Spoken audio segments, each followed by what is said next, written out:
Hey everybody, welcome to What It Takes. My name is Kevin Shaw, and guys, here at Beachbody, we have an entire group of people dedicated to helping coaches just like you reach your potential. If you are a diamond coach or above, check out FAQ 7581 to learn more about how we can help you achieve your goals. Guys, What It Takes is my favorite. What It Takes is a weekly mini-series where we ask the exact same questions to elite coaches, and they talk about what it takes to become an elite coach. Today, I'm so honored, we are talking with six-star diamond, two-time elite coach, and founder of Team Faithfully Fit, Tracy Balderach. Tracy, welcome to What It Takes. Thanks, and I love that your glasses match your shirt. Thanks. There's no lenses in them, but I still wear them every single time I do What It Takes. Amazing. Yes, amazing. Very good to cut Okay, so for those who don't know you, Tracy, tell us a little bit about yourself. Okay, so my name's Tracy Balderach. I live in Darien, Connecticut, 35 miles outside of New York City, and I have 4 kids. And my husband commutes to the city, and so we stay busy and try to get back as often as we can. That is a fun fact about you. I like that. Okay, let's dive into these questions. Tracy, Question number 1. How were you introduced to Beachbody? Okay, so I was introduced to Beachbody when I had 2 girlfriends from high school that got me on an app, which little did I know at the time was going to be the way I would eventually communicate with my team. It's called Voxer, V-O-X-E-R. And we were voxing over several different things. I was pregnant with my 4th. My oldest was 5. We had just moved from New York City to Darien, Connecticut. My husband literally pulled me out of the city, kicking and screaming to come to the suburbs. And I'm voxing with my girlfriends because I really didn't have that many friends in New York City or in Darien at the time. And they were doing the workouts, they were drinking Shakeology, and they said, listen, when you're done being pregnant, you need to get on the bandwagon. Well, the gym that I had gone to in New York City had just opened up a location. And that was like my one connection back to the city life that I loved. So I could not imagine going down to my basement and working out when I had this gym. But 4th baby came. The oldest was 5. The 2 middles were in preschool. It was a very stressful time. Like those women that say, oh, if you've got 3, 4 is a charm. Like, I don't know who they are, but that was not the case for us. So 4 months after she was born, I had been emotionally eating all this stress. And I finally got on Voxer and was like, okay, girls, I'm ready. I'm 25 pounds heavier than when I left the hospital. Something's got to change. So that was the beginning for me. I love it. I love that story. And I know everybody's going to ask, what is Voxer? So Voxer is a walkie-talkie format of being able to talk and listen when it's convenient for you, but you can have group chats. So I use it a lot for pods of new coaches and that sort of thing. Cool. Very cool. Okay. So now that you signed up, describe what those early days of coaching looked like for you. Okay, so I really had little to do with my sign up other than telling my girlfriends which flavor Shakeology I wanted. The box came, it had a DVD in it. I never to this day opened the DVD, okay? I only wanted the Shakeology because at the time I was still gonna be going to my gym, remember? So I start drinking the Shakeology. I loved it. A bag of chocolate arrived. And that month I maybe got to my gym twice. But I lost 3 pounds. My milk supply was better. Like for me, it just felt like something that could start as a healthy habit. And so I made that progress and I said to them, okay, I need to be able to do a workout. I will consider getting down to the gym, but I'm not doing what came in my box. So give me something different.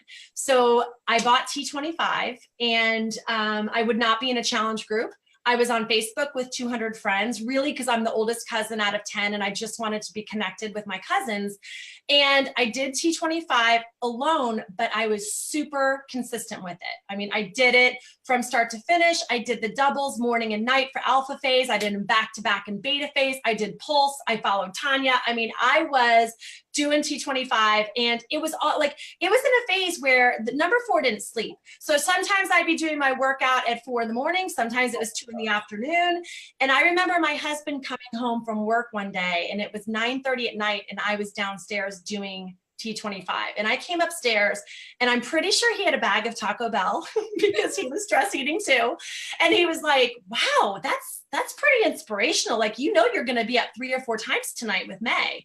And the next morning, he was doing T25 in the basement. And that was the first time that the seed was planted that what I was doing in my mind, which was my own routine, could actually inspire other people.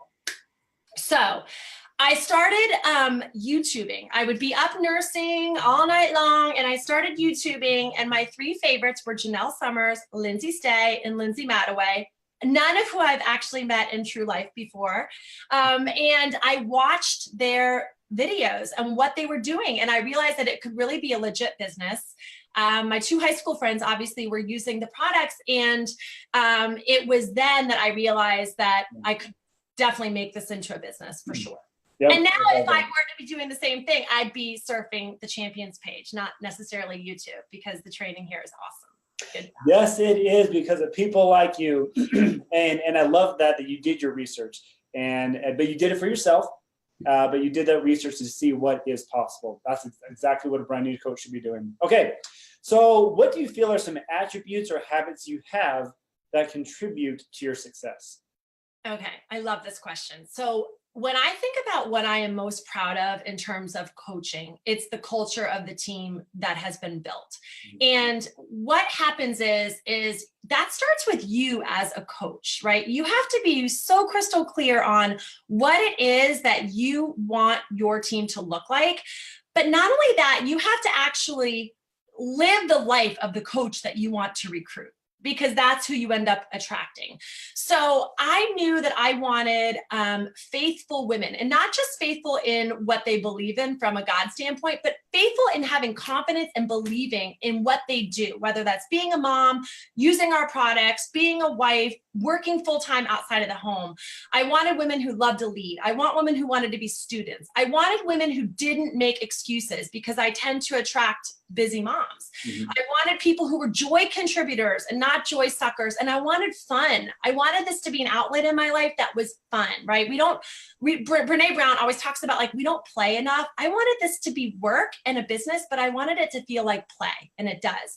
So when I started living those out, and when I started using those words in my social media, then I started to attract that type of person, that type of coach, and the culture of my team is now exactly how I want it to be. I envisioned it to be, because I'm attracting these amazing women who make me level up.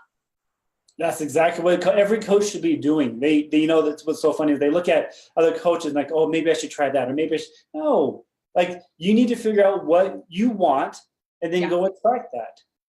Yes. And one thing that's helped me, I made a list of 5 words that are like, they're faithful, limitless, connector, significant, boundless.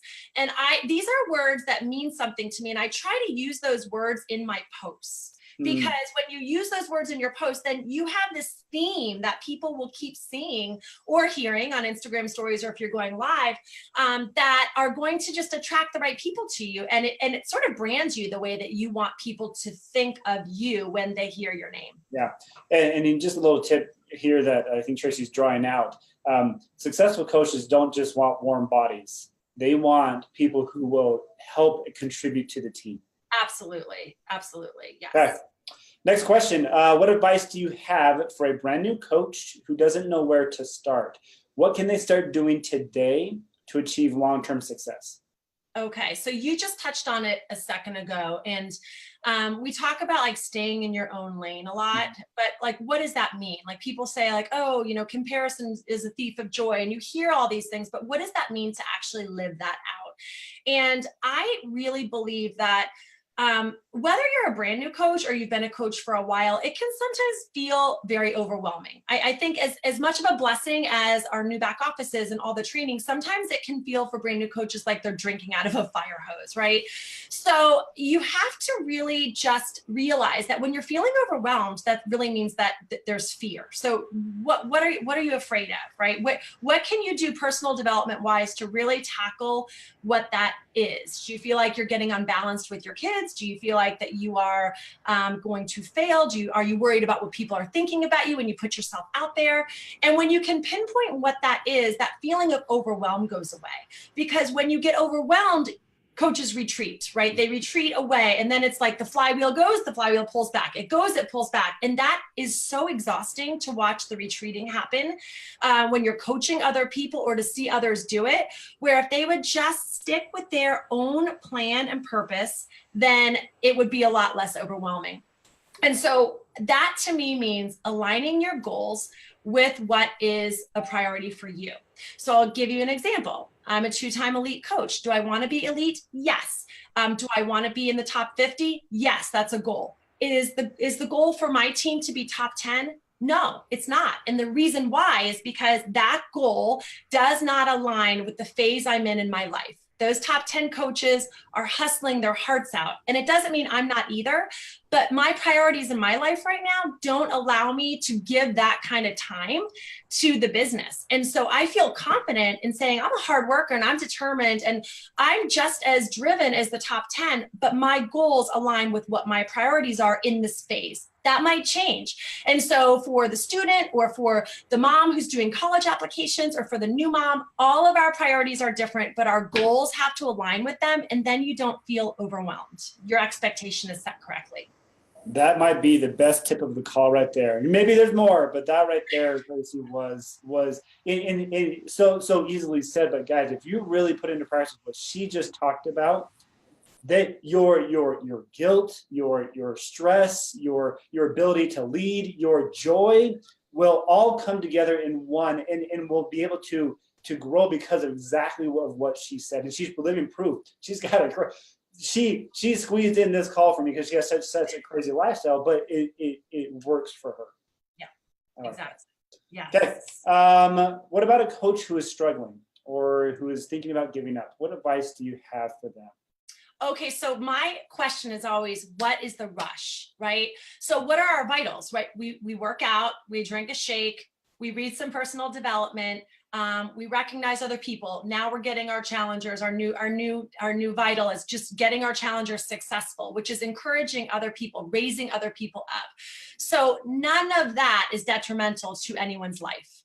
What that does is it actually has us raise the bar on how we're living our life. So whether it takes us 10 years to hit our goal or 2 years, to me, there's not a rush. Does that mean that we just kind of not 10x things? No, 10x is one of my favorite books. I love it. I 10x my goals all the time.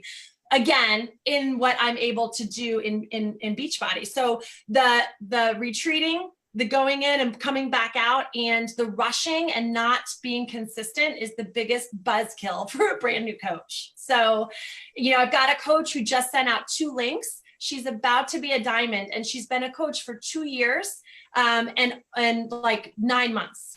And she adopted 3 kids under the age of 3. And never have you heard out of her mouth like, oh, it's taken me this long to be a diamond. Because again, like we just talked about, she's at total peace that this is the pace for what she's able to do. And she's been living the vitals for 2.5 years. And she would tell you, I have been a much more joyful person in the 2.5 years. And this is just the pace that I'm on. It's going to take me 2.5 years to get to diamond. And that fulfills her, and she can do it wholeheartedly. Oh, right there. Like I feel like I try to preach that a lot as well. That these false assumptions of what success should be that are almost placed upon you are so they can be very frustrating to the point where you quit. But if you take your goals and if you align them and if you put at that timeline of, okay, this is the phase I'm in, it's okay if it takes me this time, you can still find joy in what you're doing. Yes, absolutely. Absolutely. Woo, this is fun. Okay.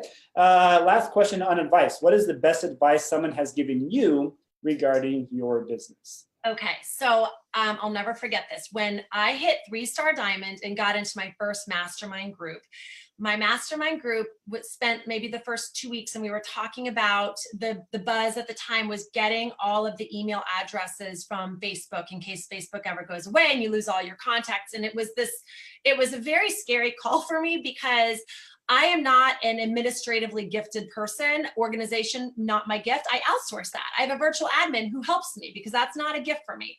And I remember hanging out after the second call with who my regional was at the time. And I was like, I just feel so overwhelmed with like, where am I supposed to go to get a customer management system? And for 2 weeks, it was sort of occupying me and pulling me away from my vitals.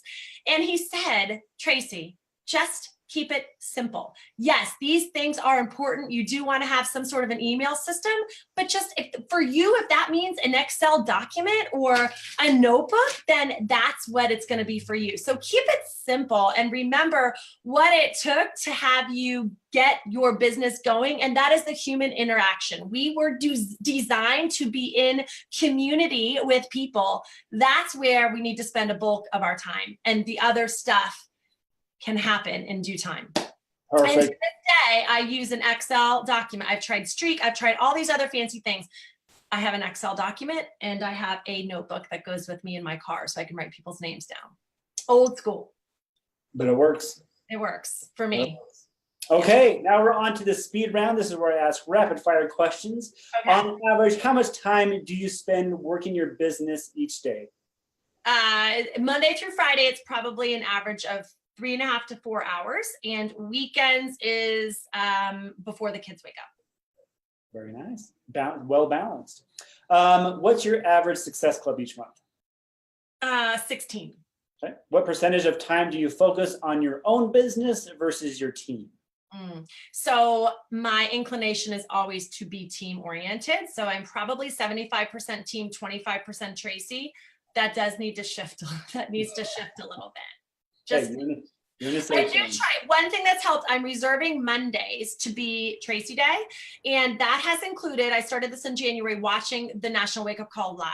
So I always watch the recording, but if I can do some vitals and then watch the National Wake Up Call and then figure out how to apply it for my business, then I can trickle it out to my team. And so I tend to do team stuff Tuesday through the rest of the week. Okay. And how many coaches do you enroll each month? Not a lot. I would say enrolling 6 coaches would be a great month for me. I probably average 3 to 5. Okay, there it is. It is time now for questions from a hat. This is the hardest point that everybody has. I'm sweating. Good. You should be. Okay, here is today's most random question for you.